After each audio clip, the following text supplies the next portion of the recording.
Greetings, gamers. Once again, it's Keith, your game master of games, and I'm here to talk to you about the next character spotlight, Arid, the Arcane Archer. Now, Arid is your typical glass cannon sort of build, very powerful offensively, and we have yet to see um, if they get into a lot of trouble in close combat, which they typically shouldn't be in, but the build is pretty straightforward. Let's just go over the character sheet once again for those of you brand new to this gaming system. The hero system overall, in my opinion, is one of the most flexible systems. It allows for a lot of creativity, and basically anything you can imagine your character would do or could do.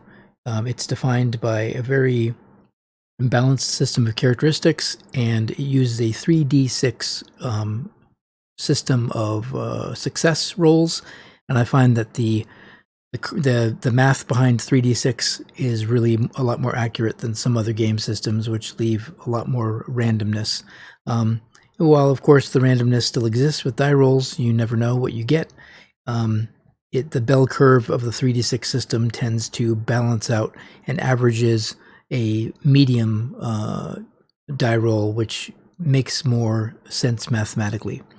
And we can go into that another time, but basically the characteristics are split into the first 6 being your statistics, and then everything else is derived from those first main stats. So strength, dex, con, let me mouse over so you see what I'm talking about. Over on the right hand side, we get your characteristics, the base characteristics of the game. Normal human beings are typically or normal human beings that are adults are typically values of 8 down these stats.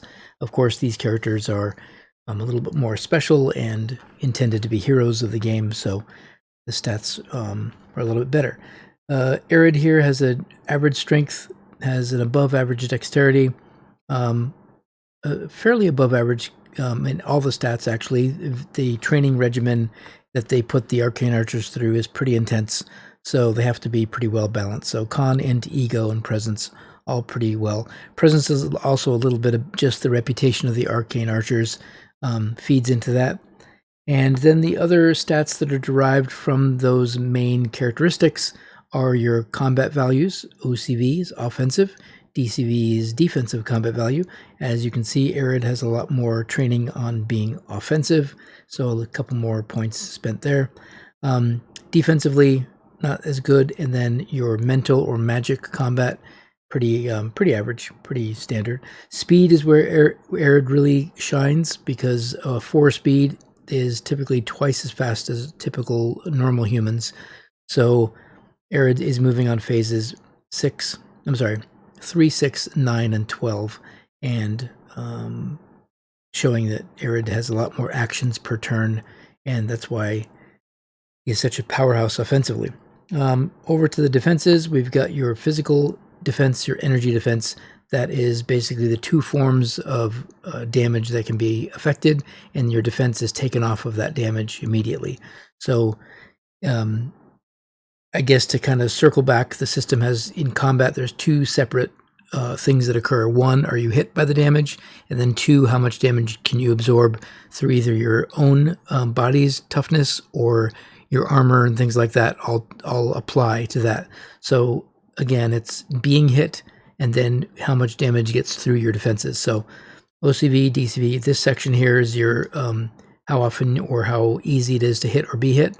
And then down here, what happens when you get hit, how much do you absorb? Energy, of course, is anything like lightning or maybe some magical effects. Physical is more concussion or like a typical weapon, like a club or something would do physical. Maybe a flaming sword would do some energy damage, to give you kind of an idea of how that can be split. Recovery, the last 4 numbers are essential to surviving in combat. Your recovery is how many points. So 8 recovery, he will gain 8 stun, 8 endurance back. You don't get body back unless you regenerate. So recovery only works for your endurance and your stun. And those numbers will lower as you perform actions in combat. You use your resources. You'll be spending endurance to take actions, and then when you're hit, you'll be taking a variety of damage, either body or stun. And the way that works is body is how much damage you take before dying. Stun is how much you take before being knocked out. So hopefully that explains the stats a little bit better than the last video, and you can kind of get your head around what these numbers are used for in the game system. To make it easy for players, we have a current status in the very center of the character sheet. This just makes it easy, putting the important numbers right in the top, where you can, in the middle of a battle or in an encounter, you can just use this section as, to make little tally marks, or, use a pencil, print these out, whatever you want to do, make it easy for you, and then keep track of your current endurance, body, and stun here. You can, of course, do that anywhere. The vital information, again, this is just a place to make it a little bit easier when in combat. You get your OCVs, your DCVs, these are your combat values, and they're all just in a nice central place to look instead of looking over at your character sheet on the right-hand side. It's just meant to be just use the real estate wisely. Combat skill levels. These are things that you can do to put into certain abilities. In this case, Arid has +4 OCV with bow, and that is, of course, there's another section that I'll show you where the levels go. Levels are basically there to help improve your rolls. So with a regular base 6 OCV, an additional 4 with the bow, it's pretty uncommon that Arid will be missing any attacks, but you never know. Now, the good thing too about Arid is because he has such a high OCV, offensive combat value, chances are he's going to get more crits, which will do maximum damage if he rolls less than half of what his number is needed. So, for instance, for OCV and DCV, you apply them, obviously, offensive combat value when you're attacking. You're going to give me your total OCV. So let's say Arid has got a total OCV of 10 in this situation with no modifiers, and he will then roll his attack roll. The opponent has a DCV modifier that is subtracted, and then that gives you your number to hit. So the idea is if they are able to hit and roll less than half of their hit number, their target number, then that will result in a maximum damage hit. And we'll talk about the actual attacks further down in the character sheet.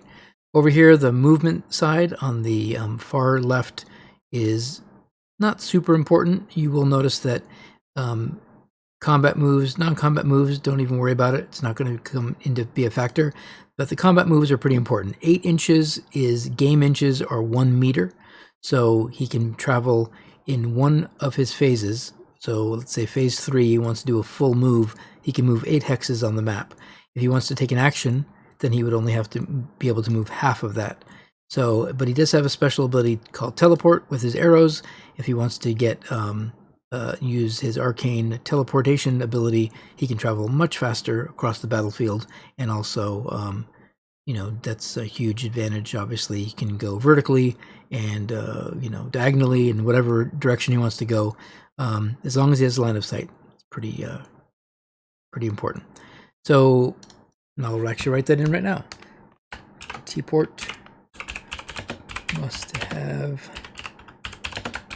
line of sight. All right. This range modifier chart is pretty important for Arid because he is a ranged character. So we'll talk about what this is, the standard range modifiers. This is what minuses you take by going a number of hexes or meters past, so this is just the number that you have to look at where your target is and how many minuses you take. But he has some special abilities that will help alleviate the ranged modifiers. Next, and the most importantly, one of my favorite parts about this game system is the complications system. Complications mean this is where you shape your character and get some interesting backstory and things like that. These are things that offset the cost of all your powers and abilities, and it is offset by certain disadvantages or things that could come into the game and hinder your ability to either take an action or hinder your character overall. These can be a number of different types of hindrances. So think of them very broadly, from psychological issues to physical issues to maybe some sort of, so in this case, the Nunavut military is one complication because he's subject to orders and subject to reassignments, subject to superiors that can tell him what to do. He's not just a adventurer that is free to do exactly what he wants. So sometimes that military complication will come in to bear. Reputation of Arcane Archer. You think to yourself, well, what is that? You know, the whole idea of a reputation is not necessarily a bad reputation. It just means that they are known, and they can either have enemies, people that are despise or dislike the Arcane Archers, and that he kind of inherits all of those bad vibes that someone has against them. Also, in addition to that, some people might not be willing to work with them, for whatever reason. And so, again, similar to the military, there is a reputation that follows the Arcane Archers, and while mostly good, it can affect some of the outcomes in adventures. Another one is a rival, a personal rival that Arid has from his graduation in the academy. Kira is another Arcane Archer that has had a sort of a personal vendetta against Arid. She was not first place, and she had a lot of pressure to be first place in her class. She thinks that Arid cheated her out of that position, and she wants to prove herself. She had a kind of a chip on her shoulder, and she wants to prove herself. So she's going to do anything she can to discredit Arid and to maybe knock him down a peg, so she can take the credit that she believes she deserves. Also, Arid is a little bit overly curious. He was talked to a few times by superior officers, kind of pushing the limit on what his military rank and role needs to be. And he sort of had a few instances where he had to be corrected, and that sort of carries on with the way he behaves. He just sometimes puts his nose in places he shouldn't. So that's another complication. The last two are something that hasn't come up in game yet, but it will.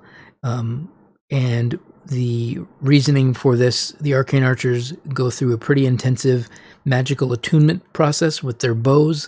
And because of that, if there is a magic null zone or a dispel magic, something that prevents magic from behaving properly, it really messes with not just their arcane bow and their technology, but it also messes with them. They are basically fused and infused and attuned directly to their bow. And because of the powerful magics that it contains, if that magic is disrupted, then it makes them very sick and can knock them out very quickly. They also lose charges of their bow, so it's very important to be out of those kind of zones. If there's any indication that there's a magic null zone, then Arid's gonna take it pretty hard. So that's important to know. All right, after that, we've got the combat maneuvers on the back to the right side. Now, these combat maneuvers are pretty self-explanatory, but we can go over them in detail. We can go into them specifically in detail for Arid because he's a combat-centric character. So you've got a couple of things you can do. Again, use your imagination. In a certain combat, let's say someone's wielding a very powerful weapon, and you think that needs to be removed from their person in order to win the fight. Maybe there's some sort of knight that has a glowing sword, and you want to take that sword out of his hand. So if that seems to be what you want to do, then you would do a it's not highlighting very well. You would be doing a disarm maneuver, and it tells you how much time it takes with half-phase action, which is typical of any attack. And you get -2 OCV because you're being more specific, trying to target that arm or that weapon itself. And then you attempt to disarm them, and it says strength versus strength, which means you are basically making a skill roll. Your strength roll is up here. So if your strength is 10, you have a skill roll of 11. And if their strength roll is more than that, you would just be rolling the dice, determine if you get, if you roll a 9, then you make your strength roll by 2. They have to roll their strength roll. If they make it by 2, then it's a tie. And then you look at the dungeon master or the game master and say, what does that mean? We rolled a tie. You'd probably say roll again, or maybe you're struggling for that phase to get the weapon out of their hands. If they win, they retain their weapon. If you win, you disarm them. Pretty simple. So things like that are I think they're fairly self-explanatory, but the actual procedure or whatever you roll the dice, hopefully these things will come more naturally as you do these maneuvers. Let's go over dodge, because dodge is another important one that a lot of people might be doing, and that is how you avoid damage. Again, we talked about the offensive combat value and defensive combat value. Dodge gives you a +4 defensive combat value, and this will abort all attack. Abort, which means you can do this when it's not your turn. So you can basically sacrifice your next turn to add 4 to your defensive combat value, and hopefully you won't be hit by the attack that's coming towards you.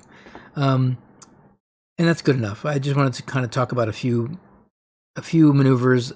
I want this to be more about the character. So after that, we've got your defenses section in the very center of the sheet, and this covers your armor or whatever you're wearing.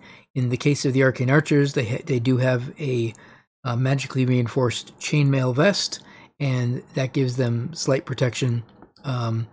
Actually, decent protection against both physical attacks and killing attacks. So again, physical attacks are doing stun, killing attacks are doing body. And the way that works when you apply both types of armor is that it's separate in resistant PD, which is how much will defend against a killing attack. So let's say I do 10 points of killing damage, you would take the 6 off, and the remaining 4 would apply to your body stat. Okay? So, and the way that the armor works, because armor doesn't fully cover the entire body, the face is open in a couple of different, most of the vital organs are covered, but not everything is covered, because mobility is more important for the Arcane Archers. So unlike a fully armored knight or someone who has a huge amount of armor over their bodies, the armor only is in effect if you roll an 11 or less, and that's a roll that you have to make. So if I apply damage to you, I would say, what is your resistant PD? You would roll your dice. If you roll below 11 or less, then you would apply 6 points of resistant, and that attack would hit your resistant armor. Same thing goes with resistant energy defense. Because it's magically enhanced, typically energy defense isn't this high, but because of the Arcane Archer's magical armor, they do get the full amount, 6 points of resistant energy defense. Again, have to roll the 11 or less to make it happen. And all these things I will indicate, when I'm doing damage, I'll let you know, so you can make the roll appropriate for your armor and go from there. Now, power defense is another interesting one. Power defense is mostly for magical drains and sort of things like that. There is a little bit of built-in power defense. This won't come into play very often, but again, it activates an 11 or less, and it's 6 points of defense that helps you against sort of unusual magic attacks or unusual magical influence. There is a little bit of a magical shield there. All right, now for the fun part. Down to the second part of the sheet. We don't have to talk about this right now, but we're going to talk about the character information, spells, powers, skills, perks, and talents, etc. I don't have all the details of Arid's height, weight, hair color, and eye color, so please provide me that information and we can fill that out. And then the cool things are what Arid can do. And skills, perks, and talents can obviously be developed as we play the game, but for the most part, the top area here, the first 5 skills are things that everybody has as a... everyone has these top skills as a familiarity, which is 8 or less rolls, and then if you put points into them, you basically have a better chance. So with Arid, there's not a lot of... the first one that he puts points into is stealth.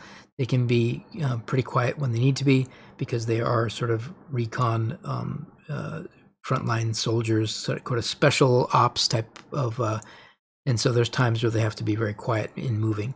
Read, write, northern is pretty typical, but that's definitely not a skill that all commoners have, but because of his education and his skill sets, he definitely knows that. Acrobatics, Arid is able to move through obstacle courses and move very quickly, very athletic and able to move fast across the battlefields, and acrobatics is one of those ways that you can do a lot of things with acrobatics. You can get up to higher ledges. You can do, sort of parkour type of maneuvers where other people might not be hindered. With acrobatics, you can get around the battlefield a little bit more fluidly. Literature is a particular thing that he enjoyed while taking classes at the academy, and he likes to learn about the world through literature. So that's just a skill that Arid has. Military rank 4 access, that's considered a skill, and he has a signet ring which also proves that. And these things give him spending accounts, communication seals, and rank privileges for that rank of arcane archers, are typically rank 4, which is pretty high up in the, there are still need to know as far as what they're given as far as information goes, but they're pretty highly ranked and respected in the military unit. All right, now over to spells, powers, and equipment. As we talked about the skill levels, these are ways to improve your offensive combat and to hit better. And right off the top, that's the first one we saw up here. +4 OCV with Arcane Bow, and again we have that up here in the quick sheet. Plus or OCV, it's the same one. So that means he's hitting more often. The other skill is full DCV with bow. Typically, when someone is using a bow, they have to plant their feet, and they have half of their defensive combat value because they have to take the shot, and they're not really moving actively while they're doing that.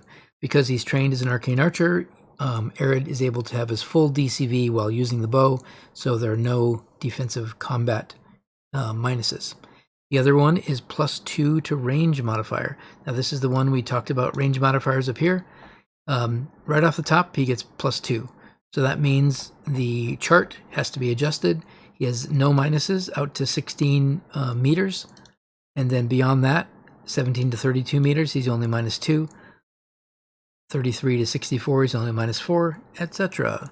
So just good old math there. And then the other thing is that because they are glass cannons, if they do want to dodge, they have a little dodge boost. And so Arid gets +2 DCV when dodging. Now you could just take a pencil, and we could actually do this right here and say, well, I can't edit it apparently. Can I edit this? No, I can't edit it because I'm not in editing mode.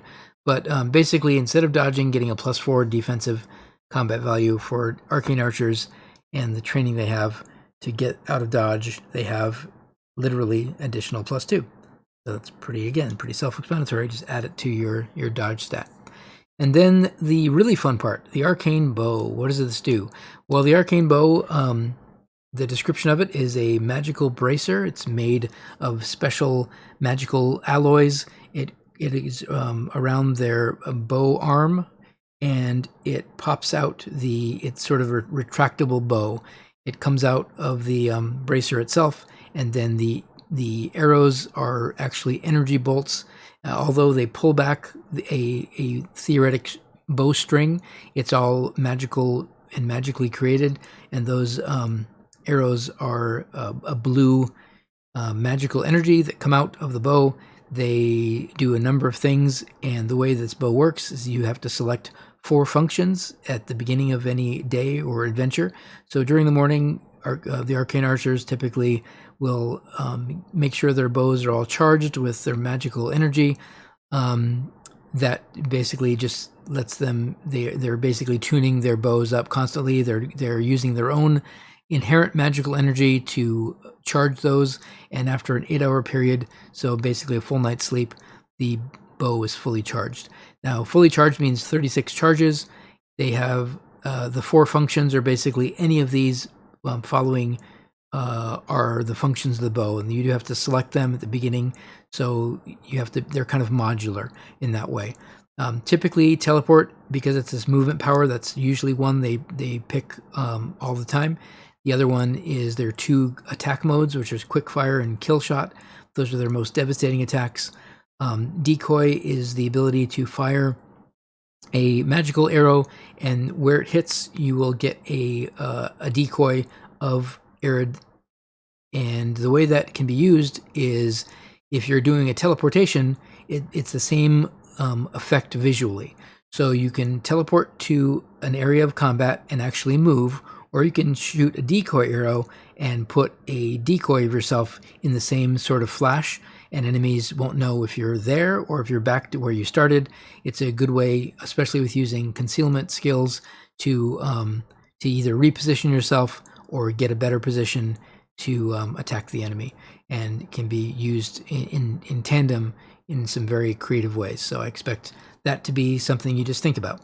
The Rain of Arrows is an area effect. It's sort of crowd control, or if there's a tight group of enemies, but be careful you don't hit your friends as well, because this is not a video game, and you will be attacking the radius of an area, and anybody in that radius will take the damage. Stun is more of your sort of knockout or non-lethal damage, and that is an energy blast. Again, it looks very similar to the other bows, the other effects, but with slight differences, a little more like a, whatever, like the good old-fashioned arrow with a boxing glove on it. The knock arrow is a sort of repulsion, and instead of doing damage, it just pushes your opponent away. Don't be surprised though, even though it's not doing damage directly, it's a push. It can do damage if they hit solid objects, or they will still take damage from the distance traveled. So keep that in mind. If you're trying to knock a baby out of the way, well, make sure you don't knock the baby into something hard, because even though it's not doing damage, it will still throw the baby against a wall, for instance. And no one wants that. Let's not even visualize that. Let's keep that out of our memory. We do not want to use knock on babies. Okay, after that, the Arcane Archer does have another magical item, which is the Cloak of Protection. This uses charges, and these charges are, for this one, it keeps its own independent charges. They are 6 uses per day, and they are the 3 following abilities. 1, you can add 6 to your concealment roll. That makes it sort of a phasing, sort of like a shimmering, and blends you into your surroundings. Again, using camouflage concealment with teleport and decoy are all creative ways that Arcane Archers can be very effective in combat and very effective moving around. Featherfall is if they want to use their teleport to get them some elevation, they can use their Featherfall ability through their cloak to gently glide to the ground and not take falling damage. So that's the way that they can not only maneuver around combat in the traditional way, but they can also move in 3 dimensions, going up above opponents and sort of using that to their advantage. Last is Shield. Shield is a bubble that protects them against missiles and missile attacks. It also works against magical attacks and gives them the ability to deflect those, and deflection means you take no damage. So on a 14 or less, you can effectively, the attack still has to roll the hit. If the attack hits, you can attempt to missile deflect it if you have the shield active, but it does take an activation to use. So keep it in mind, if something is coming at you, you only have 6 uses per day, so use the Cloak of Protection wisely. Lastly, the Signet Ring, which doesn't have really any combat effects. It's just basically the magical ring that gives the authority and access to all the level 4 rank privileges. And that is it for Arid, the Arcane Archer.